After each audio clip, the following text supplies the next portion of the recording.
If you read my sermon description, you may have simply come this morning out of curiosity to see if I would dare utter profanity from this pulpit.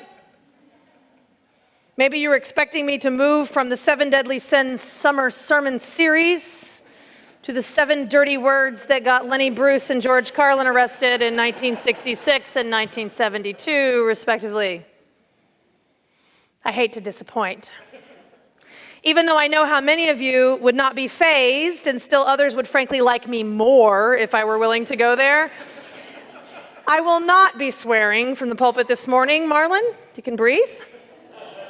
But let me at least tell you a good story. When I first came to All Souls, the mother of a Unitarian minister who was a member of this church was in a nursing home, and I went to see her as one of my very first routine pastoral visits as a minister of this congregation. She was lively. No, actually, I think feisty would be a better word. She did not want to count herself among one of the old people in the nursing home. She was frustrated, and her health was failing, and she was angry and grieving, and detoxing from nicotine because she couldn't smoke with the... Anyway. When I went to see her after we spent some time talking about her situation, she said, "You know what I really want to do, Reverend Tamara, is scream the F word at the top of my lungs." And I smiled at her and said something like, "You know, other people seem to be yelling things up and down the hallway. Why can't you do that?" Her eyes twinkled. "If I were going to do that," she said, "I would want you to roll me into the middle of the rec room where everyone is like a zombie in front of the television and let me do it there." She said, upping the stakes. "Are you sure?" I said. "Yep," she said. I said, "I can do that with you." And so I rolled her into the rec room right in front of the television. She took a moment to take in the scene by looking all around the room. Jeopardy was on very loudly. Some were watching TV. Some people were playing cards. 2 were playing Scrabble. She took in a deep breath and screamed the F word at the top of her lungs to no one in particular for the full length of a breath. No one moved. And then I undid the brakes on her wheelchair and rolled her back to her room. "How did that feel?" I said. "Fantastic," she grinned. "Thank you." "My pleasure," I said. "Now that," she said, "is what I call Unitarian pastoral care."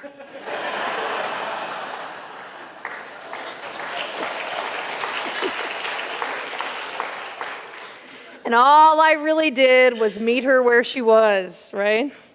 There's something very special, though, about that particular word that conveys emotion like no other. There really is no replacement for the F word. And when I stub my toe, that is indeed my favorite swear word. I wanted to be sure to mention that just in case James Tipton from the Actors Studio is now paying attention, given my Academy Award-winning performance in the Monty Python skit we did earlier. Somehow, though, cursing, this temptation of forbidden fruit, is serving human beings across cultures.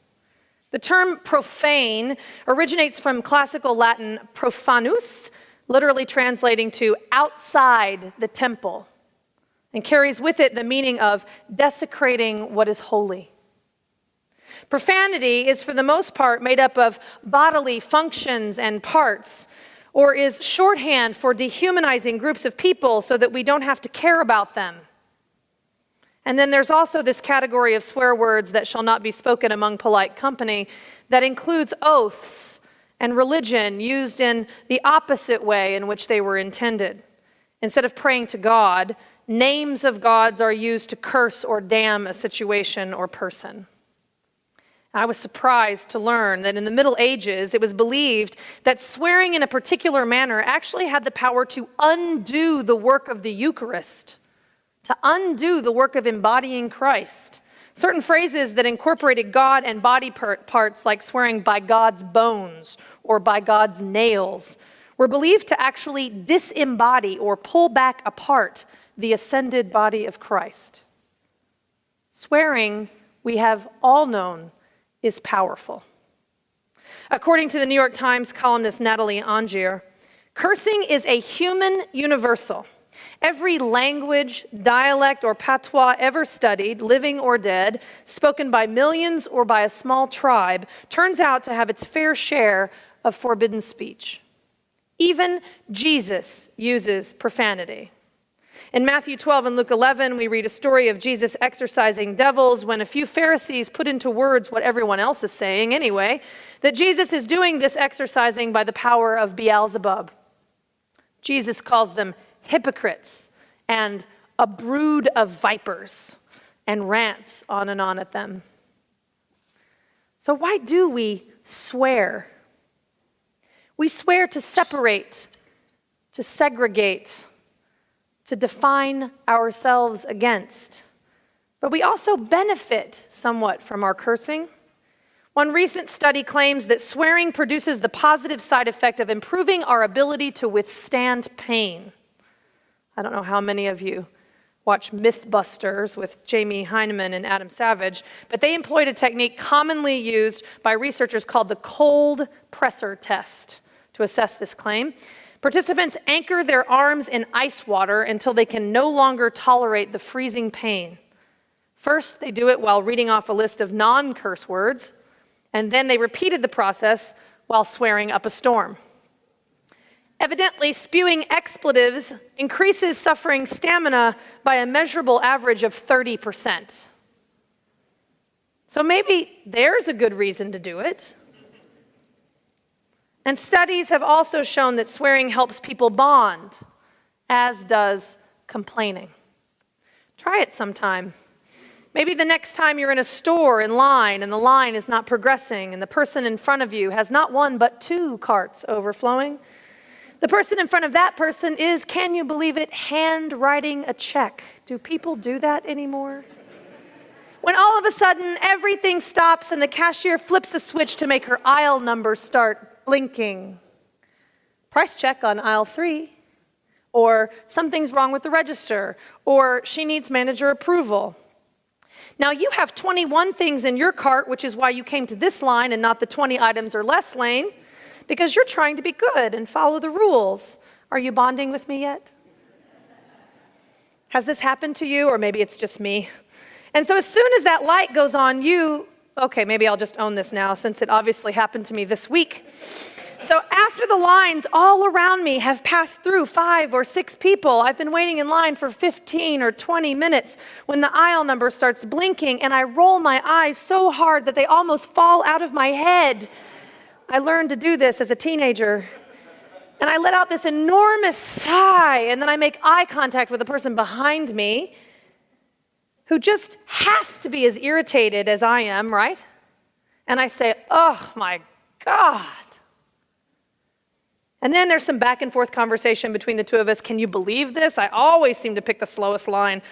And we are bonded in our suffering. Two strangers equally irritated. There are no introductions, no names exchanged, and then all of a sudden our dilemma becomes about us against the cashier and the line. Us against the store, us against the world. I was no longer alone in my pain. I think I have actually said to one of my commiserating friends, who shall remain nameless, in the past, that one of the levels of hell, if there is one, which of course I don't believe there is, but why not for bonding purposes, one of the layers of hell that Dante obviously left out has to include a discount department store checkout line that never moves. And just to throw in added pain, the added sacrilege of Beatles' Muzak playing over the loudspeaker. Have you been here bonding with people by complaining? Oh, good, I see some nods. I'm not the only one. Maybe you're just the calm and meditative one in such circumstances, unreactive, a passive observer of this kind of social phenomenon.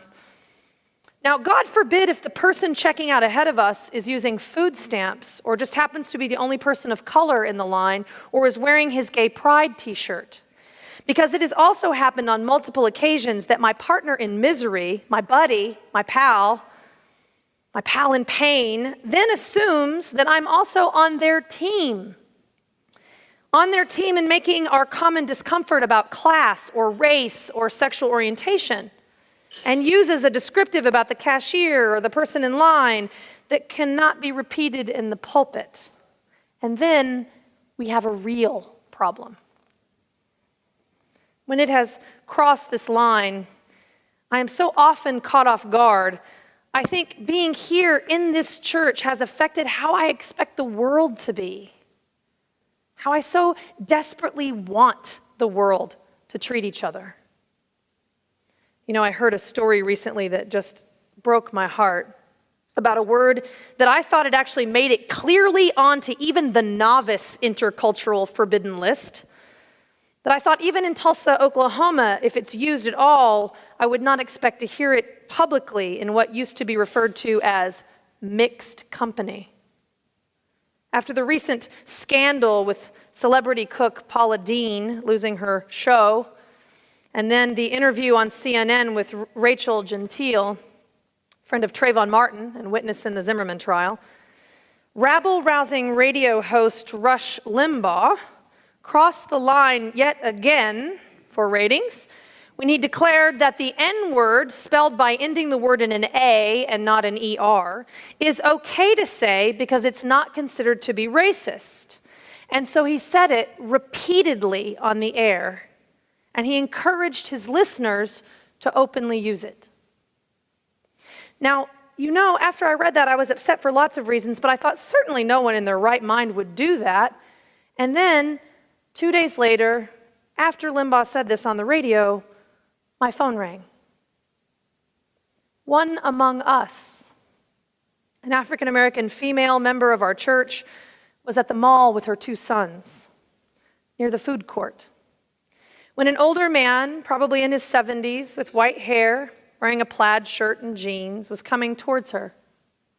He avoided eye contact, but as he passed her, he said very clearly and very directly to her that version of the N-word that Limbaugh suggested. Our member locked eyes with the woman who was sitting at the table from which he came, puzzled and hurt, questioning and angry. And she told me that even though she said nothing, the communication between she and the woman was clear because it was oozing out of her pores. She said, "Girl, what are you doing with this fool?" without even opening her mouth. Her sons turned to her after he passed and said, "Did you hear that?" Looking to her for the appropriate way to respond. She simply said, "Yes." And she sat down her bag on the table and gave them money to go get something to eat. She told me later that she was just stunned, that she hadn't been called that to her face in over 20 years.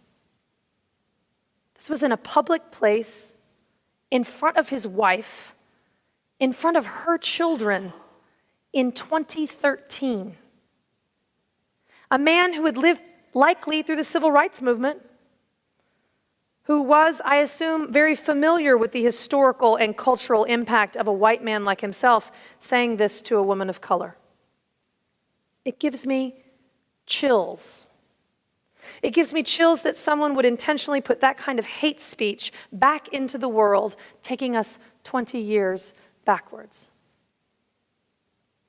So maybe you are already too familiar, but just in case you aren't, I want to make sure you know that we are not past this and that you are needed. We need racial justice advocates all over this city declaring war on hate. Sociologist and psychologist Dr. Michelle Toomey writes, "To give the power of language its rightful place, we should teach the power of articulate speech that captures the intensity of our feelings without using them as weapons. And we should not tolerate the abuse of this power. Words can inform our mind, caress and comfort our feelings, excite and thrill our spirit, or warm and kindle the flame of our hearts. And they can also slap our face, punch us in the stomach, rattle our nerves, kill our desire, or destroy our self-confidence." Now, of course, all of this is metaphorical. But these metaphors capture in words our physical reactions to what is said. And that is the power of language. It can emotionally move and affect us as powerfully as physical action. Dr. Toomey argues, unfortunately, however, we have yet to recognize and legitimize this great power of language in the way that we should. Bullies in our culture usually escape punishment if they abuse verbally and do not leave physical bruises and broken bones to prove the presence of abuse. Intimate conversations are not as valued as sexual intimacy, and dramatic or traumatic moments often leave us speechless. We shape our world and our future through our language. It is written in the Hebrew and Christian scriptures, God spoke his creation into existence, and the gift of speech is one aspect of our creation in the image of God. Religiously, words as well as actions are assigned moral value. Lying, blasphemy, taking the Lord's name in vain, and cursing, all examples of what is considered to be sinful speech. The Christian scriptures also command believers to be pure in speech by controlling their tongues. With our tongue, James says, we bless our Lord and Father, and with it we curse those who are made in God's likeness. Out of the same mouth comes blessing and cursing. My brothers and sisters, James pleads, these things should not be this way. But the world does not reflect our language. Our language aims to reflect the world, and we are often wrong. We categorize to simplify. We dehumanize to distance. We dress our descriptions and value statements so frequently that we cannot separate out the facts about what happened from the story that we tell about what happened. And meaning really only comes when people come to an agreement on that meaning. There are some words that we can very easily agree have no business being spoken given their historical context. But this morning, I would like to argue that it is more the subtleties that we need to work on. Those times when we do not even know that we are presenting our perception or our values as fact. Consider the following statements. I am sparkling and witty. You can laugh. Or if it's true, you don't have to, I guess. You are talking a lot. She is jabbering on. This tells me more about what you think about the people who are talking than the person talking. See what I mean? I daydream. You are an escapist. He is totally delusional. I am firm. You are stubborn. She is a pig-headed fool. I am ambitious. You are overeager. She is power-hungry.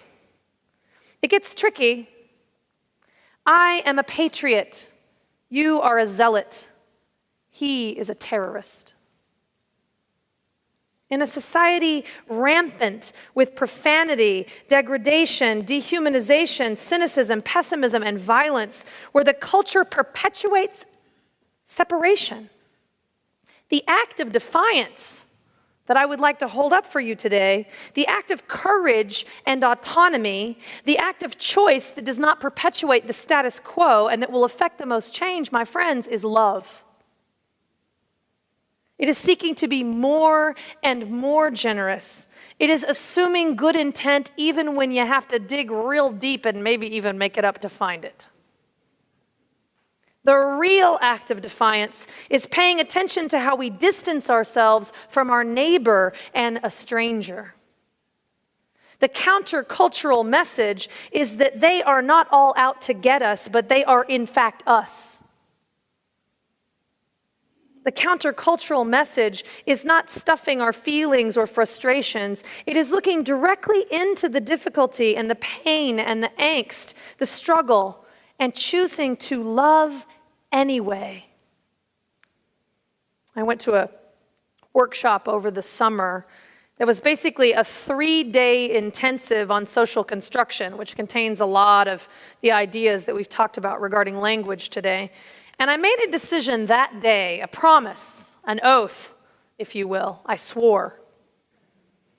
That my new goal for every conversation would be to ask myself, how can I be even more generous?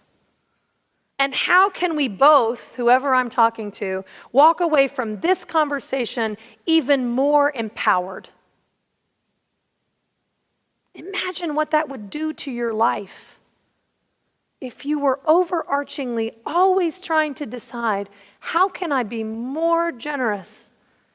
And how can I and the person I'm talking to leave this conversation more empowered?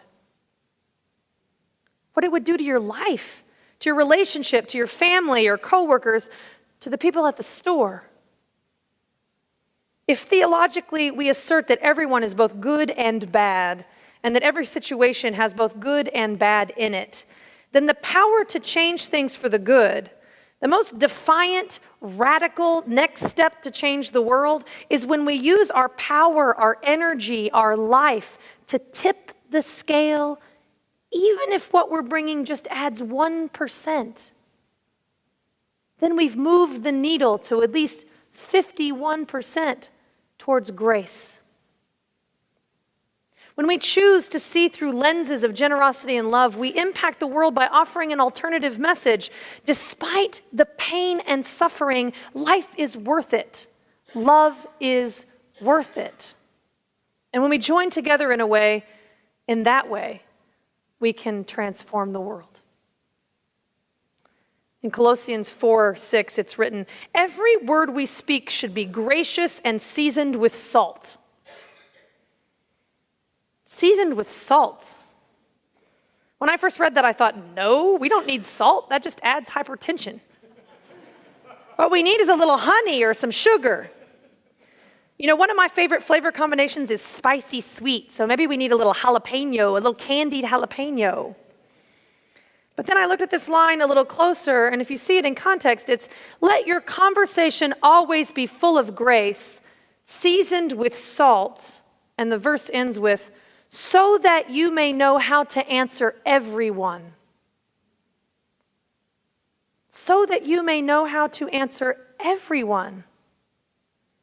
Paul is talking about expanding your empathy, considering how our own tears, maybe the salt of our tears, has seasoned our lives, and bring that salt to the conversation, not the salt of the sea or the cursing of a sailor. Our own frustrations can be brought to the table when we've been fearful or threatened or when we lashed out. But what if the rule of thumb in your life was that every time you opened your mouth, regardless of content, your purpose, your intent, your goal behind the words was to seek greater and greater understanding, to understand and to be understood in love? We pledge it every Sunday, right? To seek the truth in love. If you lean too far on the truth part, you chase people away. So lean on the love part. So let us take a new oath. Let us move from grin and bear it to grin and swear it. Because cursing and swearing and complaining may help us tolerate the pain longer, and that's fine if your goal is only to tolerate the pain. But if you want to change the circumstances, if you want to use your power to get your arm out of the ice bath, as it were, instead of seeing how long you can actually endure that pain, then swear something else. Take on an oath of a different kind. An oath to not sit on the sidelines cussing at the players. Why didn't you take that shot? And instead actually get in the game. Take responsibility for tipping the scale by inserting grace and generosity. Maybe you can smile and promise to bring change about in a radical new way, and instead of perpetuating the status quo by joining in on the cynicism and pessimism, you can choose your speech to change the world. You can grin and change the whole game. Swear differently by taking an oath to speak in a way that shows love and generosity, especially in times of failure, because that is mercy. Because as we say in this church, when we formally welcome our new members, blessed are those who know that change comes about through human meeting, and who know that the work of the church is the transformation of society.